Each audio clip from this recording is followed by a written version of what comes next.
Well, I'm Alan Anderson, usually known in the Klingon-speaking community as ghunch'wI. Let me introduce our special guest, Rea Nolan. Rea was the dialogue coach for 2 seasons of Star Trek Discovery, and among other things, she helped to make the Klingon language spoken in this show as good as possible. Welcome. It's good to finally meet you face to face, or should I say screen to screen? Screen to screen, Alan. This would be so much more fun in person, but we'll use the means that are available to us. So it's lovely to meet you too. Yeah.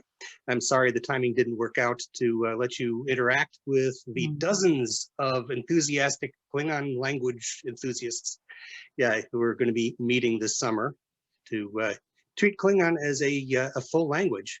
I'm sure they'd have plenty of interesting questions for you that would trigger interesting and entertaining answers. I'll try to anticipate the questions and make everybody as happy as possible. Well, if people are happy with the answers, maybe you'll invite me back at a time when I can interact with everyone, because ultimately that would be my interest too, to get to know people who are the enthusiasts who uphold and develop this language. I'll say this off the bat. As creative people, we're sort of channeling part of the human experience and reflecting it out to the world, but it's the actual human experience that comes first. And as a researcher of human beings and how we are who we are, ultimately, I would love to meet this community. So hopefully what I have to say will be of interest, and we can continue the conversation. Well, let's set the stage a little. Tell us something about your background. How did you come to this career? I'm long-winded. I don't know how to kind of boil this down to an essence. I'm interested in the creative drive in the human soul. I'm also interested in, as I was just saying, the human being, the human experience. And I actually started my life as a functioning adult, or had planned to work as an engineer. I studied engineering at the University of New Brunswick and did the course in electrical engineering, and was moving towards biomedical engineering. But there was just something about the technological world that didn't really ignite my whole being. And I was always interested in theater and music particularly, and eventually made my way into theater school, worked in theater and as an actor for, I think it was 7 years, when I made the decision to become a voice teacher. So dialect and dialogue work is one aspect of being a voice and speech specialist. So I eventually went to specialize. I studied in England at the Central School of Speech and Drama. And it's a great place to study because they don't focus on one particular practice within the field of voice. It's a very broad and general survey of what is the current best practices and best knowledge on the voice for human expression. We're looking at it somewhat medically. We do cover some of the work that a speech pathologist would do. But because the school is part of a theater conservatory, we're really looking at the expression of the human being, the way that theater artists do. So I think I'm off-roading a bit. You're asking about my background. How did I get into this particular position? How did you end up working on Star Trek? On Star Trek specifically. Well, it's just one of those things, you get a call and every cell in your body just starts to resonate and ring, and you say, yes, this job, this job, this job. Because in that period of time, I was studying engineering and aware on some level that I wasn't quite in the right place.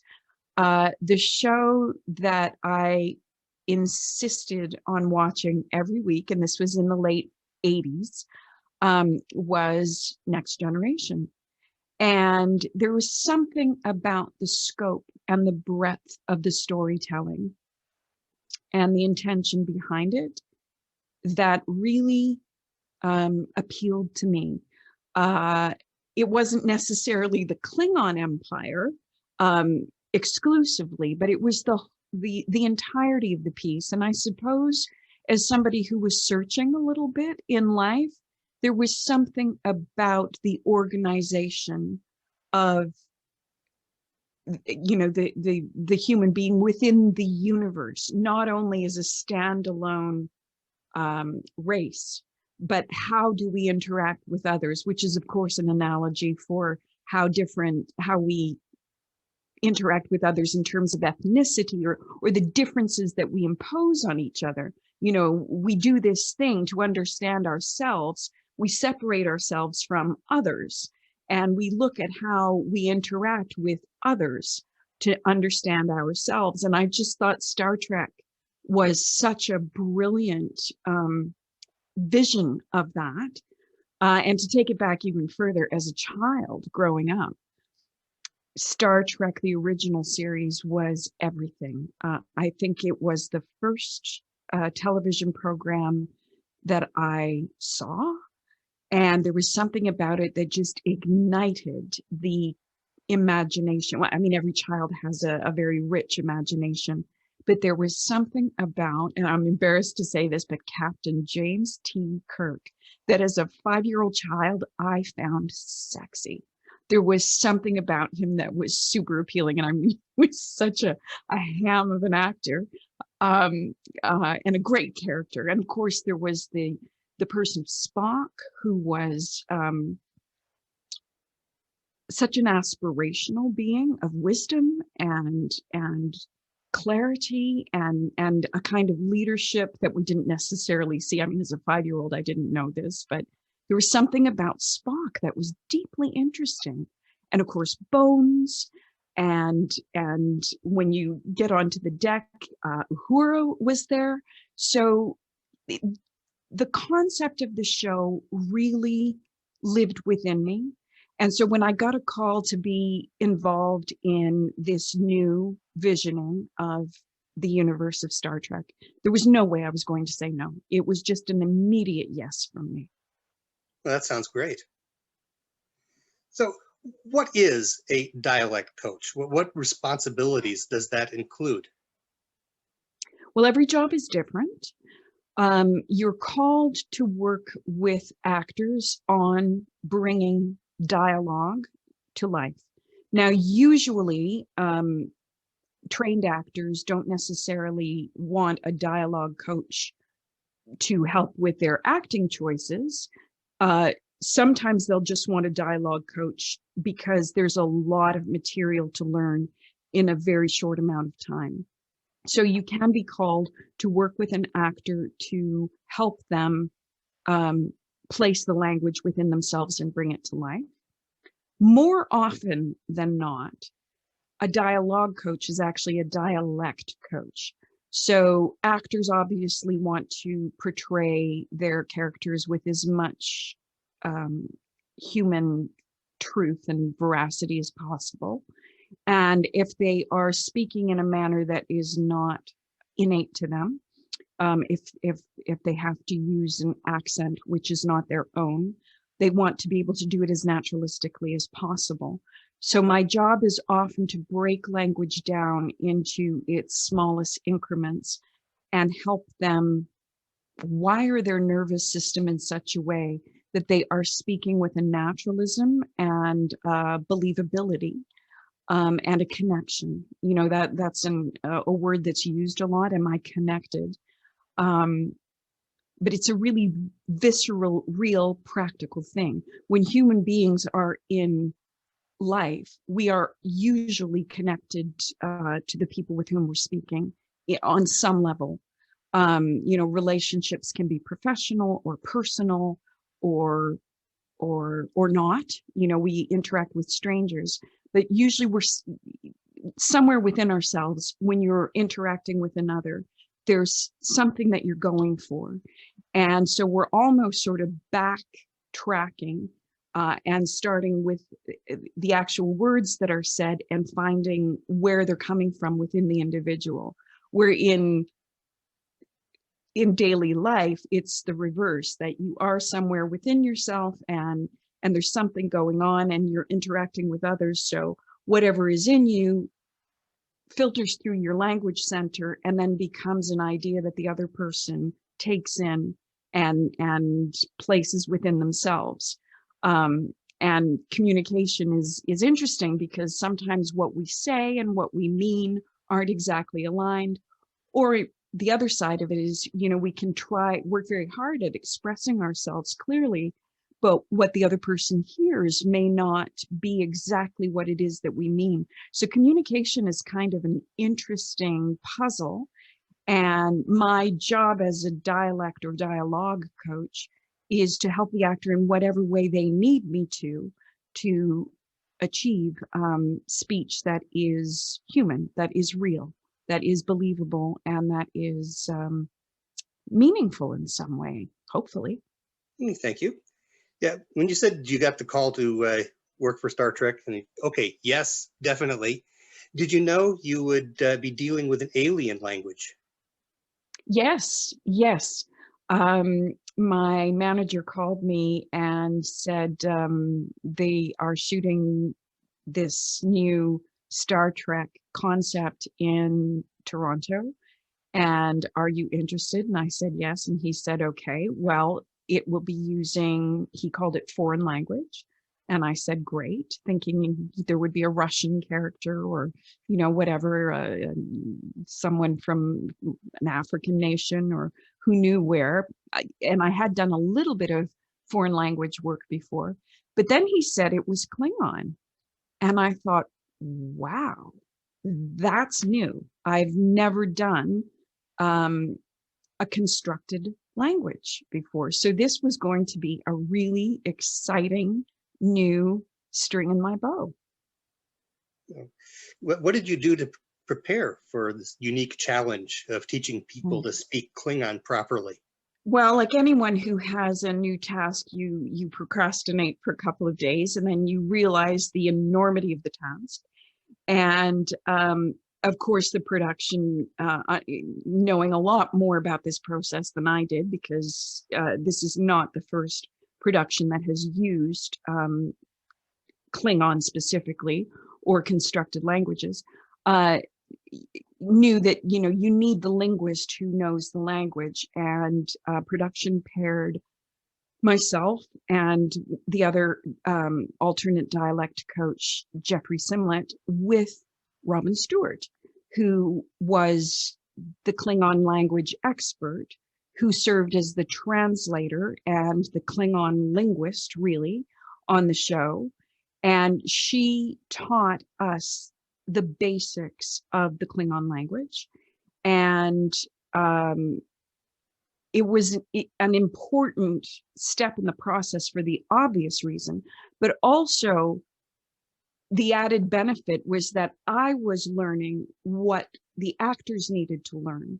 And so if it makes any sense to you, the questions were really clear to me. Why does it have to be like this? And how is it not like this? And why is the placement here? And is it wrong if the placement is there? So I could go through the detail of question with my knowledge of language production in general, in the English language or French or German, and apply that to Klingon. So then I would be able to be the intermediary between the language and the actor in a much more educated way, obviously. I think you did a very good job. Oh, thank you. Well, we took such great pride in it. And honestly, the actors were magnificent. I mean, to a person, to a Klingon, they were brilliant. And the two actors with whom I worked the most on Klingon were Shazad Latif and, of course, Mary Chieffo, who played Laurel. I have my little Laurel pin. She's forever with me. Yeah, we just had such a magnificent discovery together of learning what this language is. And of course, with Robin's brilliant knowledge of the grammar and the structure of the language, we were able to take it further than I think any of the other productions had to this point. And I really have to shout out to the showrunners and the producers who were committed to doing this right. Because if the production is not behind it, it's very easy to say, why are we doing this? We'll just have them speak English with a particular accent. And in this day and age, I think it's really, really imperative to respect language as an expression of a culture. And, you know, in Canada right now, we are dealing with very serious issues around what it means to embrace diversity. I realize this is not a political forum necessarily, but it's just foremost in my mind. I'm hearing it on the news when I'm driving into work and home from work about a situation that we have in Canada with the residential schools. And I'm certainly not an expert, and I don't want to express opinions about this, but there's a very deep dive required in our culture to understand who we are, how we got here, where do we come from, and how have we behaved, and how have we manifest who we are, and what has been sacrificed in the way that we've moved forward, and how do we need to do things differently, and how do we need to take stock and make reparations for the, what word can I use, the atrocities, the ignorance, the crimes against humanity. The same questions are present in the United States, just many fewer people are asking them. Oh, well, we're asking it on a national scale right now. You may know, just through media, that there was a mass grave site found at one of the residential schools. And again, you know, I don't want to sidetrack our conversation into the politics of the day, but it's important to understand too that the world of storytelling exists to hold up a mirror to humankind. And if we're not reflecting reality and truth, then we're not doing our jobs. And this is a huge discovery that will take generations to work through. And I just think it's important to acknowledge that. And it's interesting that we're having a discussion about language, which is bringing us towards this reality of the different cultures that exist within a land, and how we have lived in harmony or in opposition or oppression. And those are important questions to ask and to answer, and to answer. And the storytelling community, I think, has a responsibility right now to look at which stories we're telling and why, and are they relevant? I'd like to bring the focus back to Klingon language. Of course. Yes. Did you learn any Klingon that you remember now? Oh gosh, you know, I wish I had done a little bit of review before speaking with you, because, you know, to be honest with you, I don't remember details as specifics of the language as much as I remember the process of learning the language with Robin, and the system we came up with for teaching the actors to speak the language. And gosh, I'm trying to remember, is there any one? I mean, the obvious is simplistic, but cha'maH judge. I remember that one because it came back so often. Right. But that was like you know, the mantra. The mantra, exactly. And, I'm making excuses now, but it's been, is it 3 years now? 2 years since I've worked on the production. And then the year of COVID, in which we were shut down. So there's a little wedge of time between the experience and now. So I don't have the specifics. My Klingon is, shall we say, young and somewhat neglected. So I Not a don't problem. remember the specifics so much. Was there anything specific you did to coach the actors so that what they said sounded right? Well, the interesting part of my job is that, we spoke about Mary and Shazad. Mary is American, Shazad British. And so they're coming from different habits of articulation to begin with. And so to bring them into a common shaping of language, each would need a different thing. And you can never really predict what an actor is going to need in order to be able to realize a language. So those details are really specific to the sessions. And I just remembered that, we're coming from different places. There are American actors and British actors and actors from all kinds of different places who were coming together to create one language. And I remember the conversations with, Robin, where she'd say, there's a right way to speak Klingon. And then there are the sort of variants that people bring from their own habits of articulation. And we'd have the conversation about how language is not a fossilized system that must be strictly adhered to.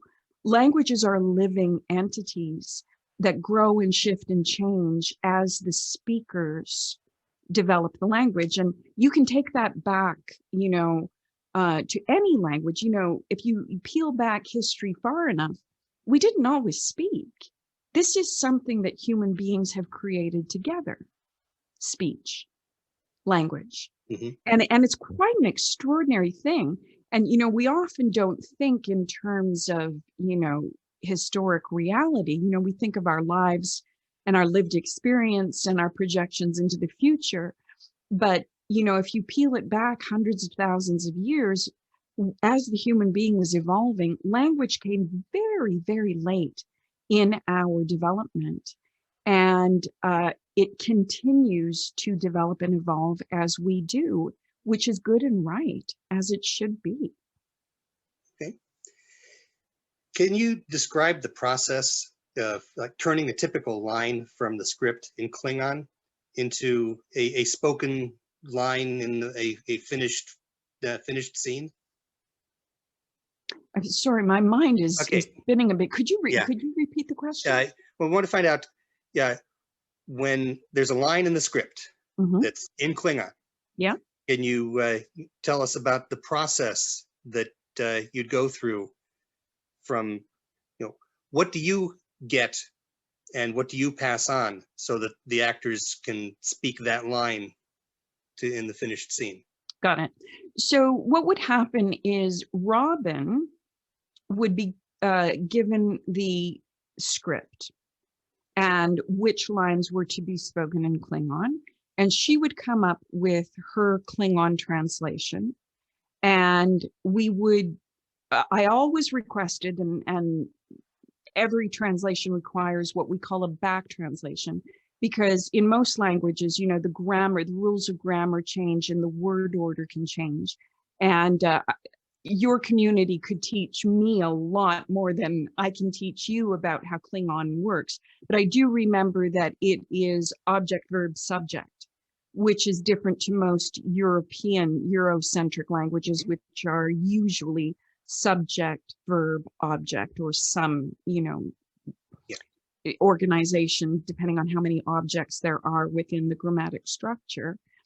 But what I'm on about here is that the back translation would be really important, because an actor would need to know, are they pointing at the window or the door? Do you know? in order to make sense of the language. So you can imagine the enormity of the task. As Klingon speakers, you've imbibed this language and learned it and developed the language yourselves. So it lives in you, in a much more real way. For the actor, they have to work backwards. They don't have the connection to the language first. They get the language and then they have to make it make sense. So the process would be Robin's translation, and then the word for word back translation, and then my own transcription of the phonetic realization and what each specific actor would need to remember. I'd know which actor would have difficulty with which sound. And so I'd have little, notes on how to, like the watchwords that we'd have to be careful of. And when there were difficult combinations of vowels and consonants or specific words, I'd do drill lists, and usually just, sort of phonetic nonsense that didn't necessarily mean anything, but just to help them pattern in the movement of the language so that they could then come to the line and their muscles would be able to move to realize a word or a thought, with a skill that is believable as a speaker, as a first language speaker. Now, I think what's different about the Klingon in Discovery was that we had enough time, not always, but we would have a couple of days of rehearsal before shooting so that the actors could do the thing of bringing meaning to the language, that it's not just an exercise of articulation, that it was knowing how to work in tonal shifts in order to bring meaning. And maybe by way of example, I could suggest that, when we used to be able to travel internationally and find ourselves on planes or trains or other transportation methods in foreign countries, you can listen to a language you don't speak and infer meaning just by inflection or body language or just the overall emotional tenor of the speakers. You can guess at what's being spoken or what's being exchanged. And without that human engagement with language, a listener will kind of back away and not really have a curiosity about what's being expressed. And what was so great about an actor like Mary Chieffo or Shazad Latif or David Tomlinson or any of the actors who were speaking Klingon was that they would want to bring that holistic vocal life to the language. Do you have any specific memories of working with the actors or any funny stories from behind the scenes? Oh, well, I mean, shooting days are long and sometimes frustrating. And there's all kinds of evidence of it on Mary Chieffo's Twitter page. But it would be, the behind the scenes pauses where Mary and Shazad would, in their full Klingon prosthetics and costumes, just start to, do crazy things like do dance and song and dance videos or, fun stuff like that. When we'd break for lunch, the whole process of having to be careful of how they could actually be a human being underneath all of the prosthetics, to eat, because when you're working 15, 16-hour days, it is important to eat at least something, which could be hard to do through the prosthetics. So I suppose the memories are really just of, the human beings embodying and incarnating these magnificent Klingon beings, but then having to come back to being human beings by moments, and realizing just how much play and creativity are part of who we are. This whole industry exists because we're playing at being alien creatures in different worlds that we can only imagine.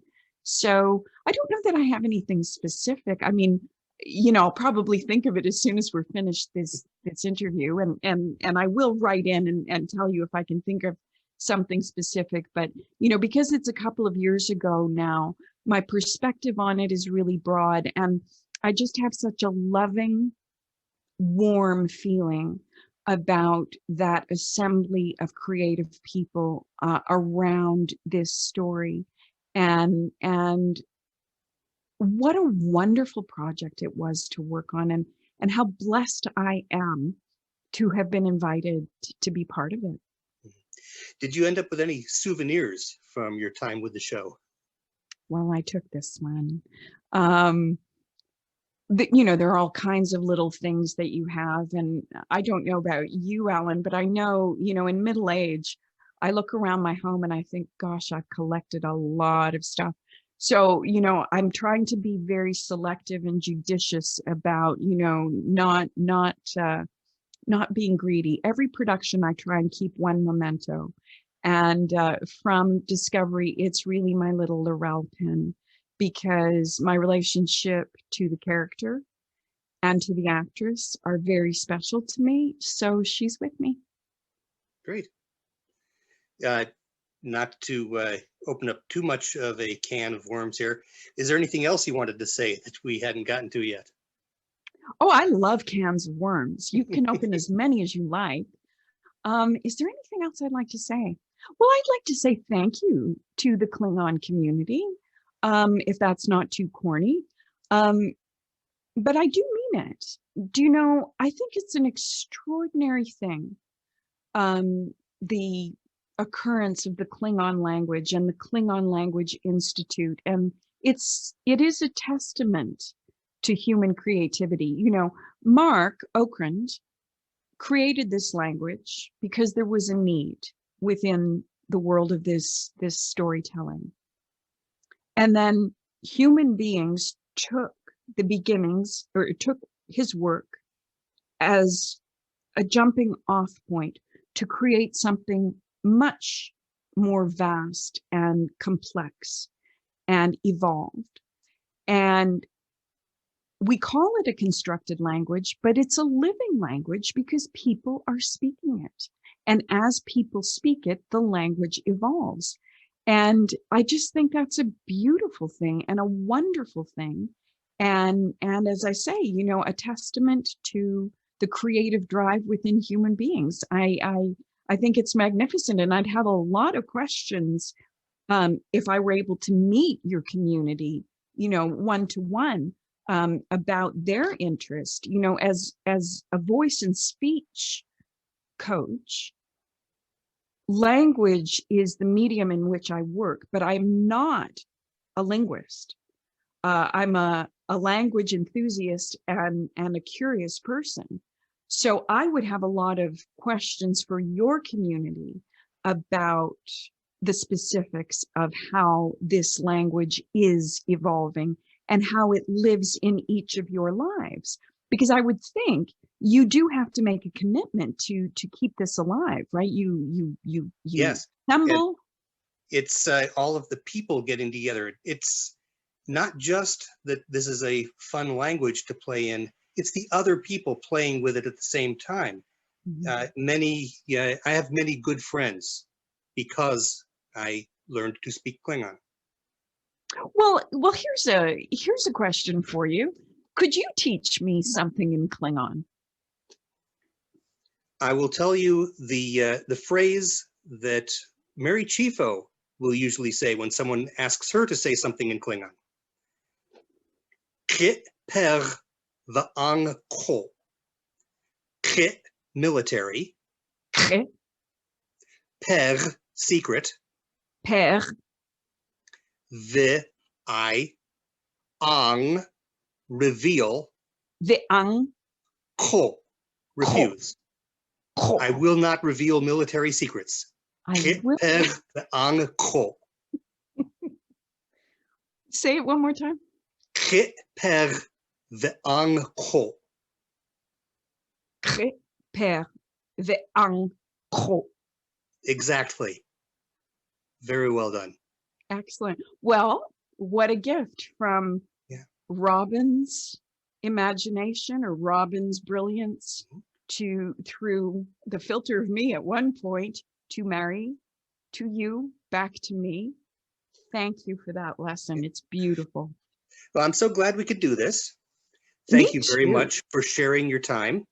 Maybe we will be able to bring you back again when you can get the full celebrity treatment from a bunch of enthusiastic Klingon speakers. Well, I would really like to thank you, Alan, for bearing with me. You know, being on a current production, which is shooting nights this coming weekend, I'm not available to be with your community live for your conference. And I really regret that, because the most fun you can have on these things is the Q&A where people come in with specific questions. And I regret that we're not able to do that together. I would love to meet your community. I'm sure that you have people from across the globe.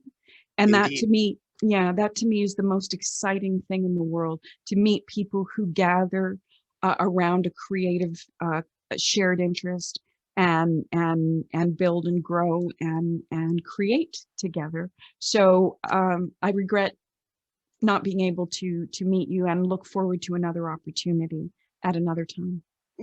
Well, thank you again. And I hope you have a wonderful rest of your, call it night, and then week, and then weekend, and month, everything.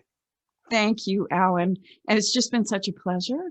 And, you know, it's an easy one, but let's say it again. Klingon mach, tach, judge.